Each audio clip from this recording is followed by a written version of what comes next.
우리 성가대 격려의 박수 한번 해주시겠습니다. 우리 하나님이 기뻐 받으실 줄로 믿습니다. 앞뒤 좌우에 계신 분들과 인사할 때 주님의 이름으로 사랑합니다. 인사하겠습니다.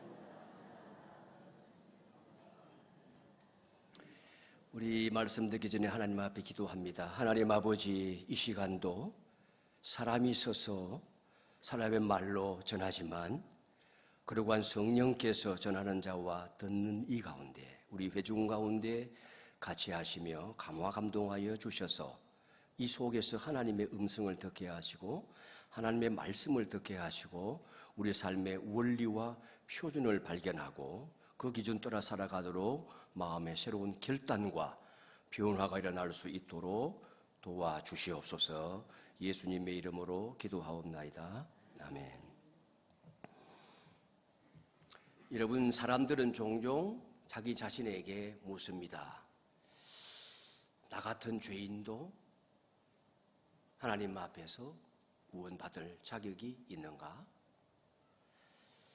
내가 예수님을 믿는다고 해서 정말 구원을 받는 것인가? 좀 더 거룩하게 살고 좀 더 열심히 봉사하고 좀 더 경건하게 행동하면 그때 하나님께서 나를 받아주시고 또 구원을 인정해 주시지 않을까 하는 생각 말입니다.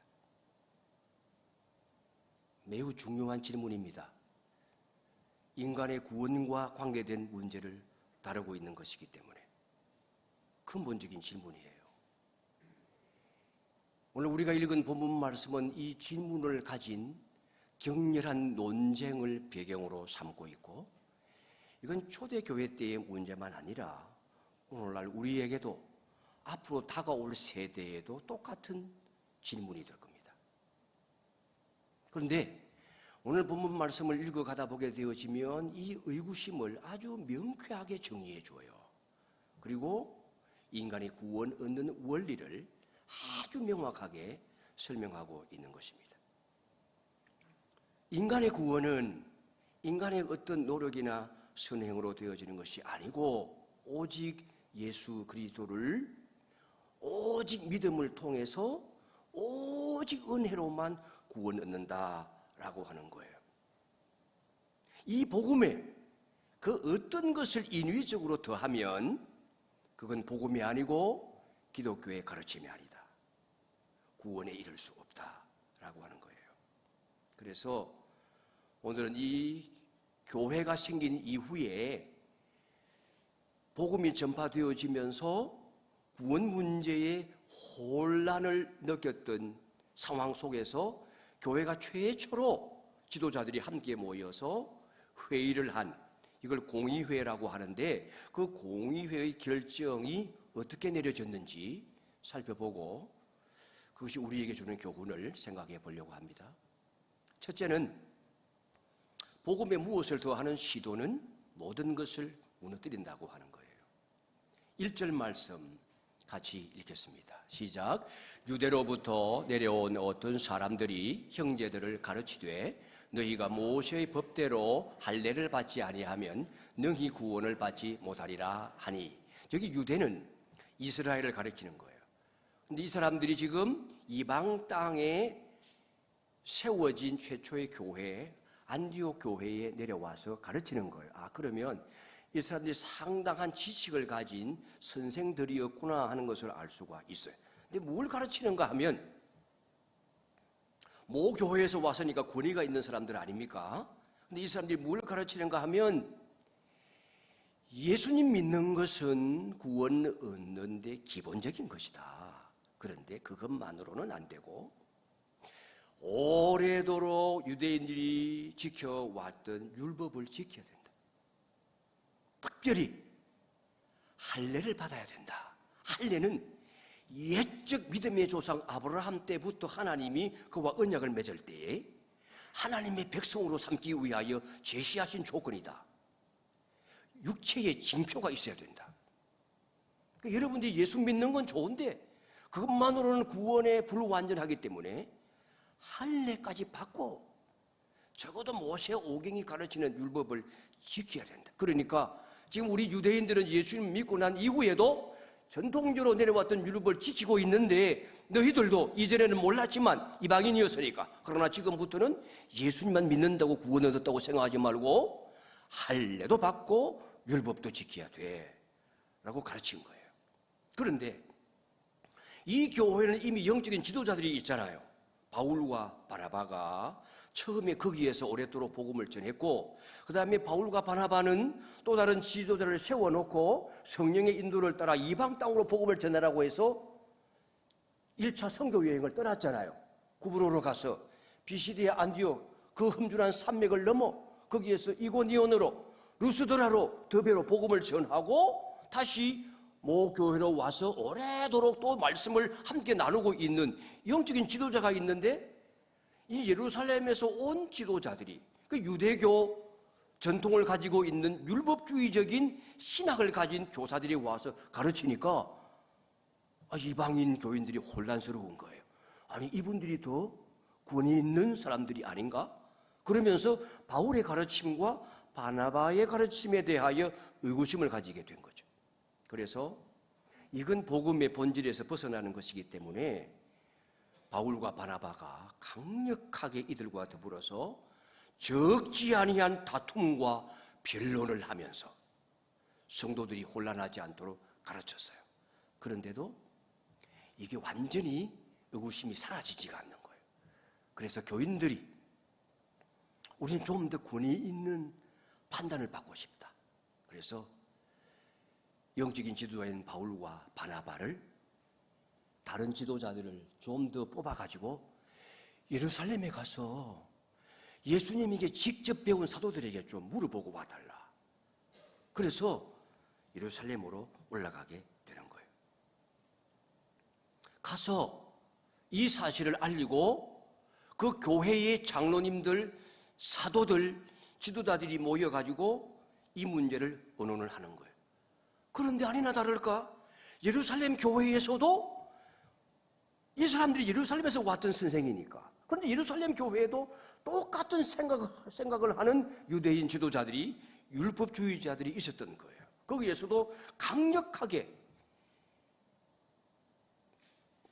복음만 아니라 할례도 받고 율법도 지켜야 된다는 주장을 하는 사람들이 있어서 거기에서도 아주 격렬한 논쟁이 벌어지는 것입니다. 그래서 갈라디아서에 보시게 되어지면 사도 바울이 이 동일한 문제를 가지고 아주 분노하면서 강력한 어조로 외치는 말씀이 있는데 여기 예루살렘 교회 공회를 하게 될 때도 똑같은 주장을 펼쳐요. 갈라디아서 1장 7절 말씀 같이 한번 읽겠습니다. 다른 복음은 없나니 다만 어떤 사람들이 너희를 요란하게 하여 그리스도의 복음을 전하려 함이라 고 한 다음에 바울이 한 말씀이 뭔가 하면 이 복음 외에 다른 복음은 없는데 그럼에도 불구하고 다른 복음을 전하는 자는 저주를 받을지어다.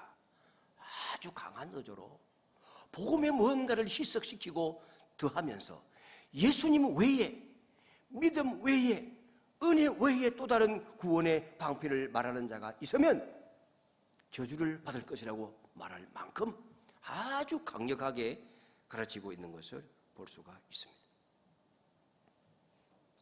복음 외에 무엇을 더하려는 시도는 복음을 무너뜨리는 것이요 교회를 무너뜨리는 것입니다.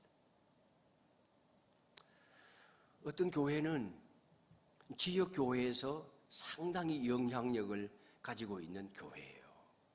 그 교회에 많은 장로님들이 계신데 상당수의 장로님들은 사회적인 지위와 권위를 가지고 있는 분들이세요.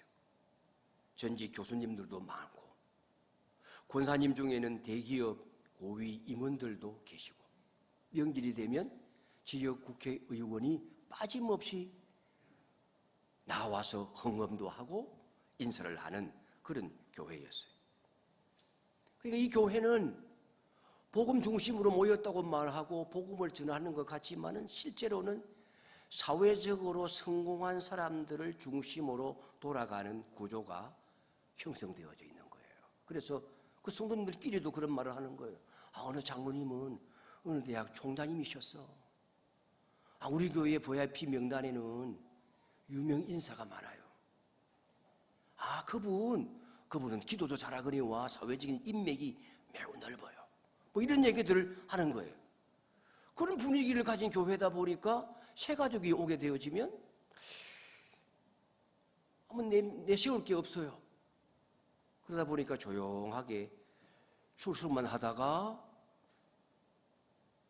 위원회 같은 데 들어가지도 못하고 공동체에 적응을 못하고 그냥 떠나게 되는 거예요.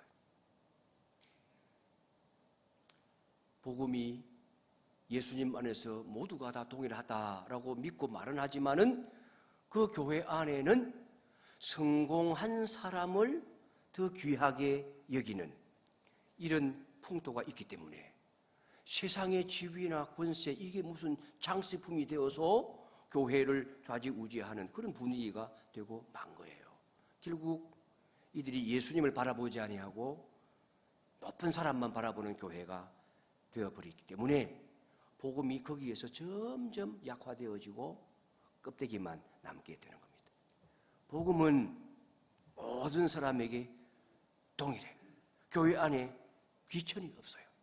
복음 위에 인간적인 조건을 앞세우고 명예나 권위나 계급 같은 것을 얻는 순간에 교회는 하나님의 몸이 안 되고 세상의 축소판으로 변하는 겁니다. 그 능력 없는 교회예요. 복음에 무엇을 더하려는 시도는 모든 것을 무너뜨려요. 교회의 본질을 무너뜨리고 교회의 공동체성을 무너뜨리게 돼요. 이 점을 우리 모두가 항상 명심하셔야 돼요. 둘째는 그럼 이 복음을 지키려고 하면 어떻게 해야 되느냐? 어떤 옳고 그름에 대한 판단을 내리려고 하면 내 개인적인 주관을 넘어서서 공동체적인 대화와 분별과 교회의 판단을 받아야 돼요. 바나바와 바울 이 첨예한 충돌 가운데서 이 문제를 자기들끼리 결정하지 않았어요. 당신들이 왜 우리의 지도력을 믿지 않느냐? 우리가 전한 복음을 받지 않았느냐? 라고 얼마든지 권위를 가지고 말할 수 있었지만 깔끔하게 정리되지 않는 이 영적 혼란과 의구심을 해소하기 위해서 그걸 혼자 결정하지 아니하고 예루살렘 교회까지 가서 그 교회의 권위 아래에 맡긴 거예요. 여러분, 이런 자세는 매우 중요합니다. 3절 말씀 보시면 그들이 교회로부터 전송을 받고 지나가는 길에 모든 형제들에게 이방인의 회심을 말하니 크게 기뻐하더라. 지금 이제 유대 땅으로 들어와서 북쪽 지역으로 안디옥에서 내려오면서 예루살렘 교회까지 오기까지 계속하여 복음을 전했다는 거예요. 이방 사람들도 하나님이 성령을 우리와 똑같이 주시고 예수를 믿고 구원 얻는 것을 우리가 경험했다는 간증을 하면서 전도하면서 예루살렘 교회까지 갔다는 얘기예요. 그리 많은 사람들이 기뻐하고 하나님께 영광을 올려드렸어요. 그리고 예루살렘 교회에 와서도 이 사실을 간증을 해요. 하나님께서 이방인들에게 어떻게 성령을 부어주셨는지, 우리가 예수님 믿고 구원의 확신을 가졌을 때와 똑같은 방식으로 성령이 우리가 그토록 멸시하고 무시하는 이방인들에게도 대하시는 것을 보았다.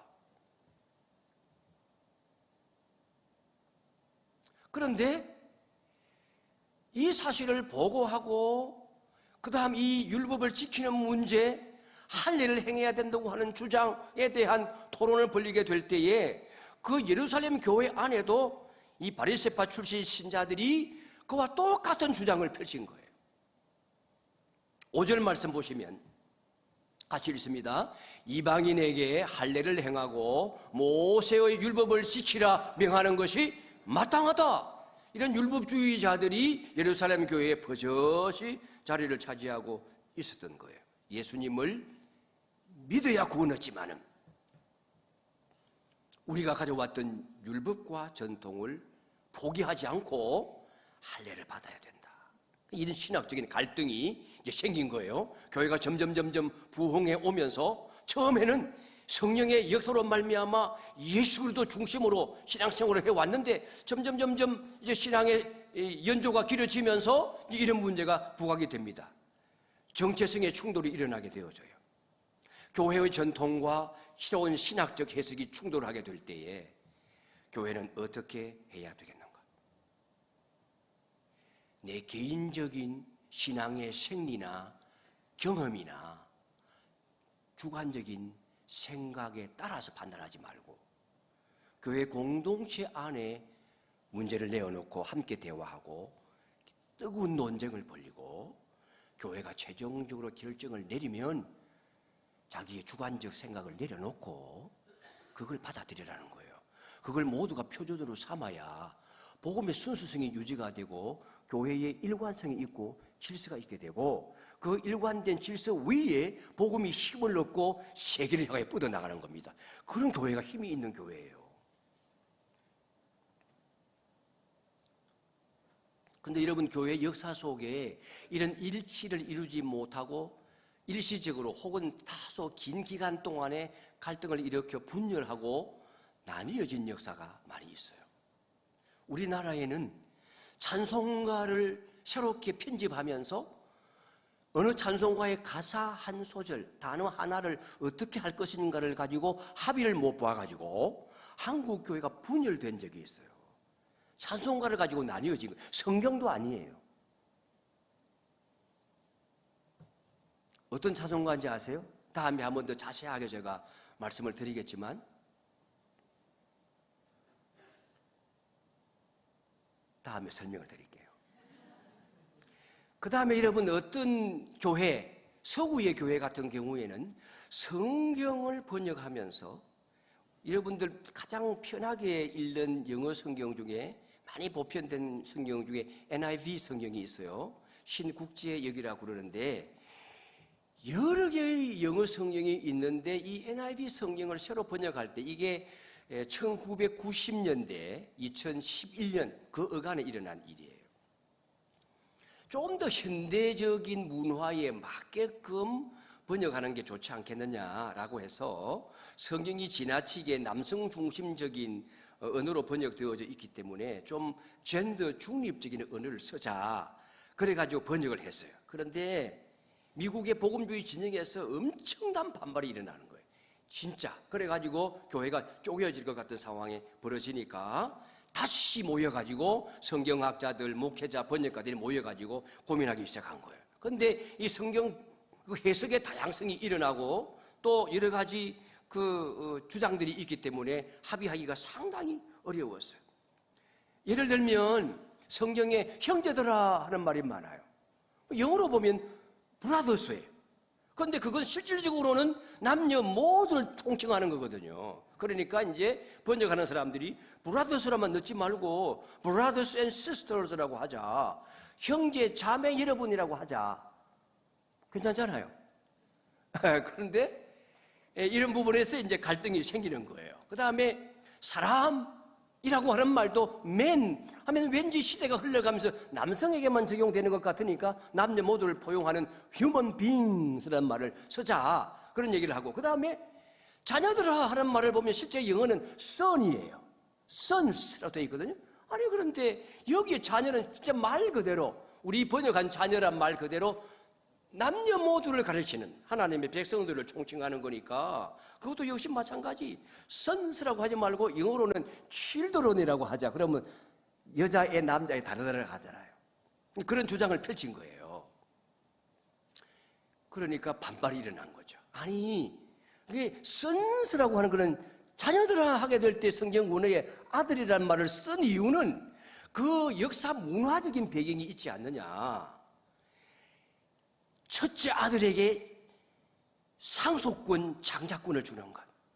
이런 그 문화적인 배경을 가지고 하나님의 자녀가 되어지면 이 특권적인 은혜를 독점적으로 준다는 의미가 있는 것이니까 이것을 그냥 쉴드든이라고 하게 되어지면 그러한 그 시대 문화적인 뉘앙스가 사라지는 것 아니냐. 그러니까 그대로 두고 우리가 해석을 하고 그래 이해를 하면 되지. 이런 이제 반발이 있다 보니까 공청회를 열고 성경의 원문, 교회사적인 전통을 함께 고려해서 결국은 성경의 권위와 복음의 본질을 지키면서 일치를 이루어낸 겁니다. 여러분, 이 교훈을 우리에게 한번 적용해 보세요. 우리가 복음의 진리를 믿는다고 주장할 때에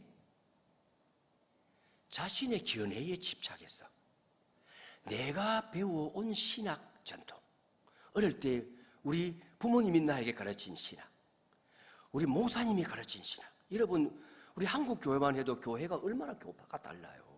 장로교도 있고 감리교도 있고 성결교도 있고 오순절도 있고 침례교도 있고 그리스도교도 있고 얼마나 많아요. 근데 그걸 자기 견해에 집착을 해서 다른 사람이 나와 다를 때 그 감정적으로 대응할 때가 없지는 않았나요? 우리 가운데 이 신앙적 견해 차이로 갈등이 생길 때에 어떻게 해야 되겠는가? 내 주장을 너무 앞세우지 말고 우선 성경 말씀에 근거하고 복음 중심적인 자세로, 그리고 교회의 판단이 무엇인지를 존중해야 되는 거예요. 제가 축도할 때의 맨 마지막 마무리 문구는 우리 교단이 정한 대로 제가 따라가고 있어요. 우리 교단은 축도하게 될 때 두 가지 방식의 축도가 가능하다 그랬어요. 구약의 제사장적 축복의 기도를 따라 할 수도 있고, 그 다음에 서 바울이 보여주었던 기도의 모범 고린도후서 13장 13절에 나오는 주 예수의 은혜와 하나님의 사랑과 성령의 교통하심이 너희와 함께 있을지어다, 그 원형대로 있을지어다라고 하는 것이 좋다고 우리 교단은 결정을 내렸어요. 그런데 저는 많은 교회 목사님들이 축도하는 방식, 축원하옵나이다 하는 부드러운 방식도 좋다고 봐요. 둘 다 가능해요. 그런데 이 개교회의 목사의 의견을 넘어서서 총회가 그렇게 결정을 했기 때문에 제가 그걸 따라가는 거예요. 존중하는 거예요. 간혹 다른 교회에 계시는 목사님을 초청하면 축원하옵나이다 라고 축도하는 분이 계세요. 그건 뭐 상관없어요. 왜냐하면 우리 교회 전통을 모르고 계시기 때문에 그냥 이해는 합니다. 그래도 다른 교회 가게 될 때는 여기에서는 축도를 어떤 방식으로 합니까? 좀 섬세한 목사님 같으면 알고 존중해 주는 게 좋겠죠. 그리고 그 방식이 조금 더 권위적인 느낌이 있어서 조금 현대적으로 부드럽게 그렇게 하고, 심지어 어떤 분들은 모든 성도가 다 축도할 수 있다, 그런 개념도 괜찮아요. 그런 면이 또 있기 때문에 좀 새로운 신자들을 위하여 전도 집회 같은 데는 찌어다라고 하기보다는 축원하옵나이다 하는 기도문 형식으로 해주는 게 좋을 수도 있겠죠. 그러나 그럼에도 불구하고 저는 교회의 결정을 존중하기 때문에 저의 개인적인 견해를 벗어나서 그걸 제가 지키는 거예요. 제가 좋든 말든. 그러니까 우리 성도님들도 다양한 신학적 전통에서 자라났을지라도 장로교 전통을 가진 교회에 와서는 이 교회의 전통은 무엇이지 하고 먼저 조심스럽게 학습할 필요가 있는 거예요. 그리고 그걸 존중하고 따라갈 필요가 있는 거거든요. 그런 점에서 나의 주장을 너무 강하게 내세우지 말고 교회의 권위에 따라 결정된 사항을 존중하는 자세가 중요한 것입니다. 자, 그럼 마지막으로 이제 논쟁의 핵심 장면이 펼쳐지는데, 많은 변론이 있고 난 다음에 여기에서도 격렬한 토론이 일어났어요. 그리고 마지막으로 베드로가 일어나서 기독교 교리의 핵심이 되어지는 구원에 관한 교리, 그리고 이후 일어나게 될 성교의 역사의 기준이 되는 구원론을 이야기합니다. 그게 무엇입니까? 구원은 오직 예수, 오직 믿음, 오직 은혜로 얻는다고 하는 원리예요. 7절부터 11절 안에 그 내용이 나옵니다. 7절 하반절 우리 같이 읽겠습니다. 시작. 하나님이 이방인들로 내 입에서 복음의 말씀을 들어 믿게 하시려고 오래전부터 나를 택하셨다. 여기에서 복음의 말씀에 주목해 봅니다. 이게 첫째 원리예요. 첫째 원리는 오직 그리스도, 솔루스 크리스투스라고 말합니다. 복음의 말씀을 들어라고 하는 말은 구원은 복음의 말씀을 들어야 된다. 구원은 복음의 말씀을 통하여 온다는 얘기예요. 복음의 말씀을 통하여, 이게 구원의 근거입니다. 오직 그리스도는 구원의 근거와 관계된 거예요. 무엇에 근거하여 구원하느냐? 예수 그리스도. 근데 여기서는 복음이라고 말하지 않았느냐? 그렇죠. 복음의 말씀이 무엇입니까? 예수님의 십자가의 죽으심과 부활이 복음이에요. 그러니까 십자가의 죽으심과 부활을 통해서만 구원 얻는다. 오직 예수로만 구원 얻는다. 구원의 근거는 예수 그리스도다. 절대 원리예요. 두 번째, 오직 믿음입니다. 아까 읽은 말씀 보게 되어지면 들어 믿게 하시려고 라고 했습니다. 믿어야 된다는 거예요. 믿음으로. 이것은 듣고 믿어야 구원 얻는다는 것은 구원의 수단과 관계된 거예요. 처음 말씀드린 것은 구원의 근거예요. 믿어야 된다는 것은 구원의 수단이에요. 구원은 하나님께서 주시는 것이다. 그리고 우리는 그것을 그냥 선물로 받는 것이다. 믿어야지만 된다. 인간의 어떤 조건, 인간의 노력에 따라 구원 결정되는 것이 아니다. 세 번째 원리는 오직 은혜라는 겁니다. 솔라 그라치아. 11절 말씀에 보시면 그러나 우리는 그들이 우리와 동일하게 주 예수의 은혜로 구원받는 줄을 믿노라 말씀합니다. 여기에 구원의 은혜는 예수님의 은혜로 받는다 말씀합니다. 지금 뭡니까? 이것은 구원의 대가예요. 첫째는 구원의 근거, 둘째는 구원의 수단, 세 번째는 구원의 대가입니다. 뭘 지불해야 돼? 그 구원을 받으려면 내가 뭘 지불해야 되느냐? 얼마나 지불해야 되느냐? 놀랍게도 복음은 아무것도 지불하지 않아도 된다. 이게 뭡니까? 은혜라는 거예요. 선물이라는 겁니다.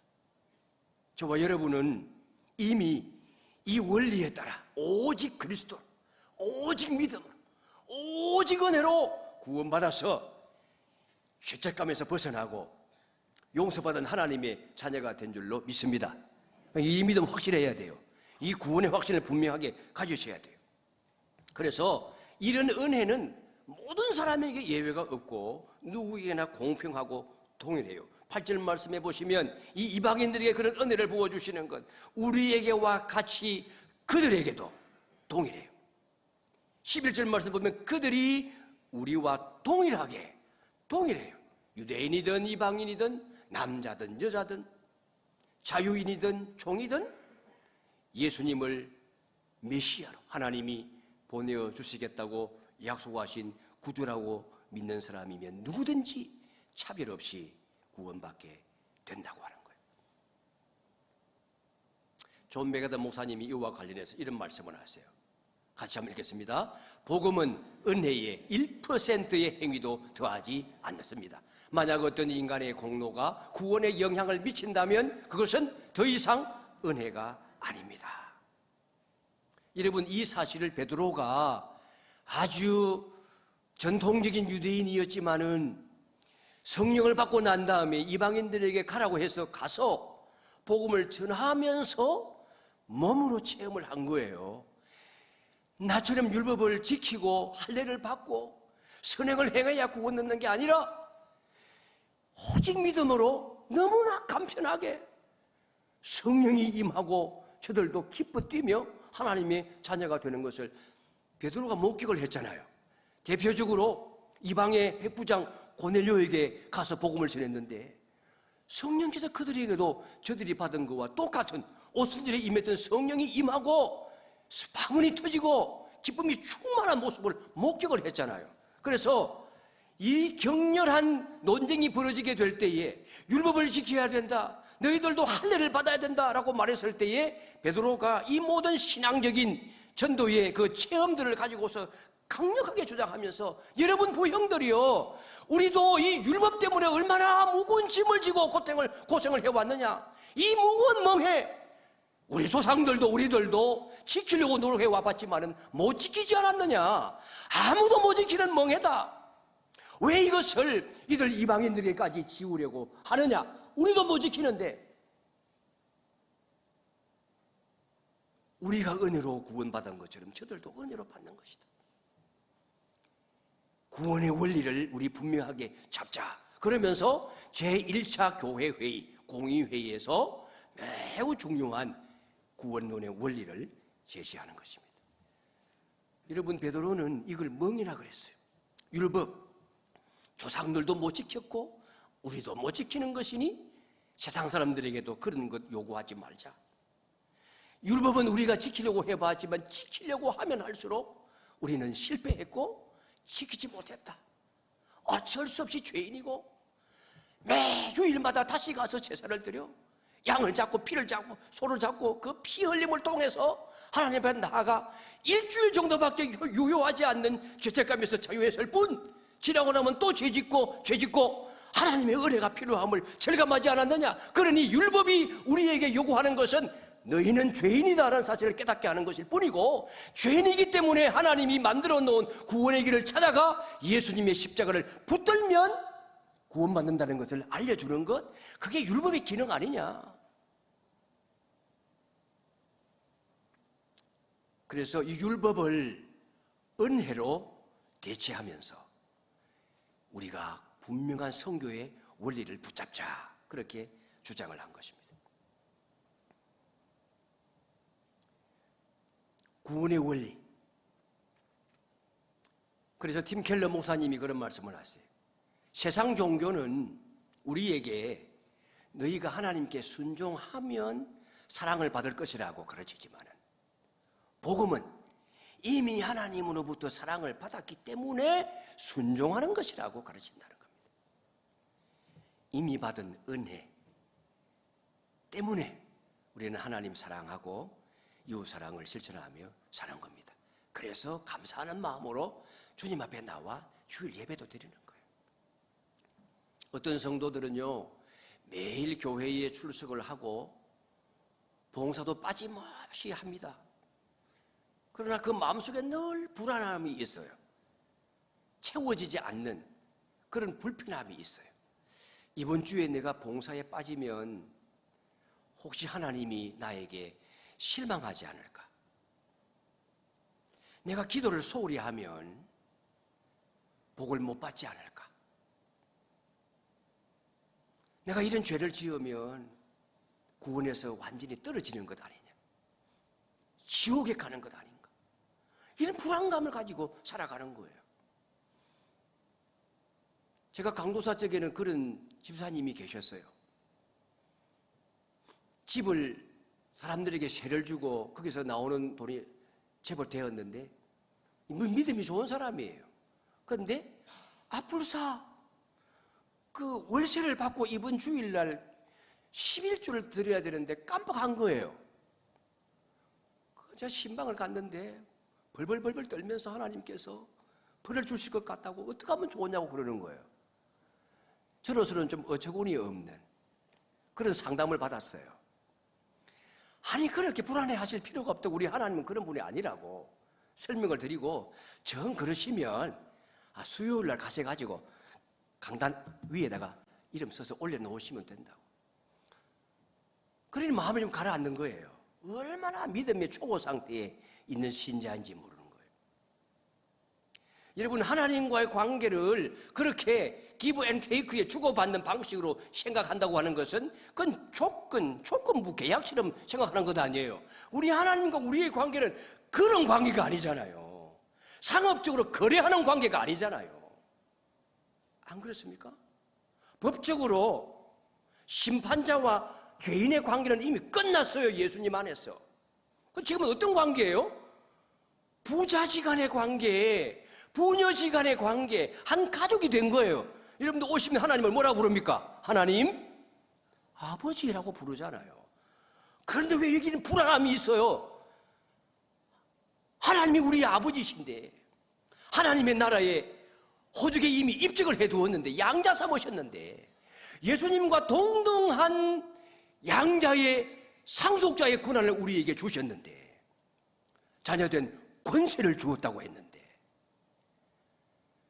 맨날 자기를 서자처럼 생각하는 거예요. 아차 잘못하면 호적에서 뺄까봐 걱정하는 자식과 같은 거예요.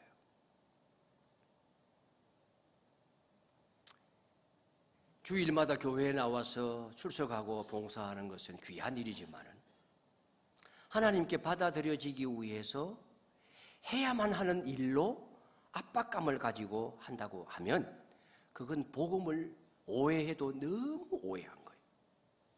복음은 하나님의 자녀로 이미 받아들여졌기 때문에 기꺼이 사랑하고 순종하고 섬기는 것입니다. 이 교훈을 오늘 각자 여러분에게 적용해 보시기 바랍니다. 내가 지금도 조금 더 잘하면, 조금 더 경건하게 살면, 조금 더 충성하면 하나님이 지금과 다른 은혜와 사랑과 복을 내게 부어주시겠지? 라고 생각하신다면 그건 복음이 아니다. 한번 따라합시다. 우리가 주 예수의 은혜로 구원받는 줄 믿노라. 이게 오늘 말씀의 핵심이에요. 전적인 하나님의 은혜, 그리고 함께 살아가는, 더불어 살아가는 신앙의 공동체 속에서 내 기준이 아니라 복음의 기준, 더 나아가서는 교회의 결정을 존중해야 돼요. 그리고 마지막, 오직 예수, 예수님이면 충분합니다. 예수님 한 분으로 완전한 구원의 기쁜 소식인 줄로 믿으시고 구원의 확신을 가지고 하나님의 자녀된 이 특권 의식을 가지고 이번 한 주도 남은 생에 기쁨과 감사로 승리하는 저와 여러분 되시기를 주의 이름으로 축원합니다. 우리 함께 찬양합니다.